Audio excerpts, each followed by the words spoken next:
Hello friends, welcome to my channel. This is Kavya.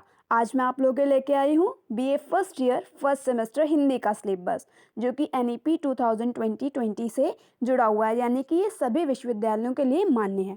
चलिए शुरू करते हैं कि हमारे हिंदी के सिलेबस में क्या होने वाला है। तो जो हमारे फर्स्ट सेमेस्टर के कोर्स का नाम है वो है हिंदी काव्य। इसका जो कोर्स कोड होने वाला है A010101T। इसमें जो यूनिट्स हैं, टोटल यूनिट्स इसमें दिए गए हैं 8 यूनिट्स। और उसमें हमें क्या क्या पढ़ना है, चलिए डिस्कस करते हैं।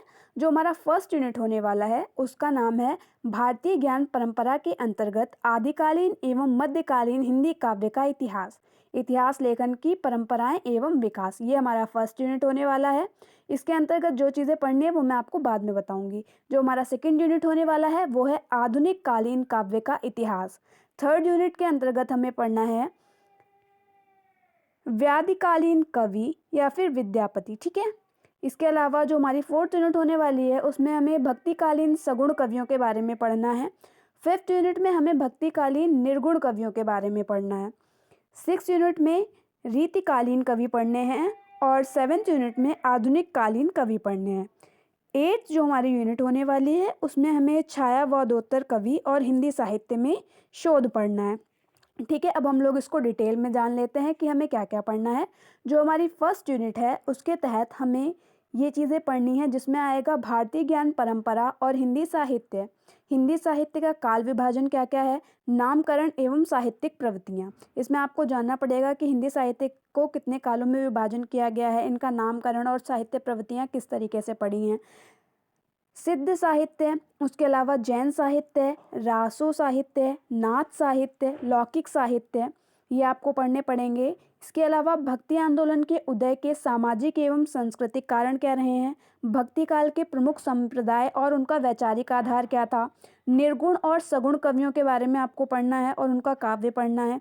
रीतिकाल की सामाजिक संस्कृति के बारे में पढ़ना है, उसकी पृष्ठभूमि पढ़नी है, उसका नामकरण कैसे हुआ ये पढ़ना है। प्रवृत्तियाँ एवं परिपेक्ष, रीतिकालीन साहित्य के प्रमुख भेद पढ़ने हैं। ठीक है। इसके अलावा जो हमारा आधुनिक कालीन काव्य होने वाला है उसमें हमें सामाजिक सांस्कृतिक पृष्ठभूमि, नामकरण, प्रवृत्तियाँ, 1857 का प्रथम स्वतंत्रता संग्राम और सांस्कृतिक पुनर्जागरण, हिंदी नवजागरण, भारतेंदु युग, द्विवेदी युग, छायावाद की प्रवृत्तियाँ एवं अवदान पढ़ने हैं। उत्तर छायावाद पढ़ना है, विविध वैचारिक प्रवृत्तियाँ पढ़नी हैं, प्रगतिवाद पढ़ना है, प्रयोगवाद पढ़ना है, नई कविताएं पढ़नी है, समकालीन कविता पढ़नी है और प्रमुख साहित्यकार और उनकी रचनाएं पढ़नी है। ठीक है, साहित्य की विशेषता पढ़नी है। जो हमारा थर्ड यूनिट होने वाला है उसमें हमें आदिकालीन कवि विद्यापति, गोरखनाथ और अमीर खुसरो के बारे में पढ़ना है। विद्यापति की जो पदावली हैं वो हमें पढ़नी है, राधा की वंदना, श्री कृष्ण प्रेम और राधा प्रेम। ठीक है। गोरखनाथ जी का जो हमें पढ़ना है 2, 4, 7 और 16वां पद पढ़ना है। उसके अलावा रांग राम ऋषि का 10वां और 11वां पद पढ़ना है। ठीक है। अमीर खुसरो का व्यक्तित्व एवं कृतित्व, डॉक्टर परमानंद पांचाल। कव्वाली पढ़नी है, घ की 1, गीत गण 4 और 13 दोहे पढ़ने हैं। ठीक है। दोहे हैं गौरी सोवे। गौरी सोहे जो है ये दोहा है, उन्होंने अपने गुरु के लिए कहा है। जब आप इसको पढ़ेंगे तो आपको बहुत ही अच्छा आएगा। रैन खुसरो रैन, देख मैं, चकवा चकवी और सेज सोनी, ये आपको पढ़ना है अमीर खुसरो के बारे में। इसके अलावा जो हमारा फोर्थ यूनिट होने वाला है वो भक्तिकालीन सगुण कवि का होने वाला है, जिसमें हमें सूरदास को पढ़ना है, उनका भ्रमर गीत सार पढ़ना है और आचार्य रामचंद्र शुक्ल जी को पढ़ना है। इसमें पद संख्या 7, 21, 23, 24 और 26 हमें पढ़नी है। इसके अलावा हमें गोस्वामी तुलसीदास जी को पढ़ना है, जिनमें अयोध्या कांड का दोहा संख्या 28 से 41 तक हमें पढ़ना है। जो हमारी फिफ्थ यूनिट होने वाली है वो भक्तिकालीन निर्गुण कवि की होने वाली है, जो कि है कबीर और मलिक मोहम्मद जायसी। कबीर में हमें पढ़ना है गुरुदेव को अंग 1, 6, 11, 17 और 20 और विरह के अंग 4, 10, 12, 20 और 33। मलिक मोहम्मद जायसी जी का जो हमें पढ़ना है मान सरोदक खंड 1 से लेके 6 पद तक। रीतिकालीन कवि केशव दास, कवि प्रिया, रीतिकालीन कवि में केशव दास, बिहारी लाल और घनानंद को पढ़ना है। केशव दास की कवि प्रिया पढ़नी है, जिसमें तृतीय प्रभाव जो है 1, 2, 4 और 5 पढ़ना है।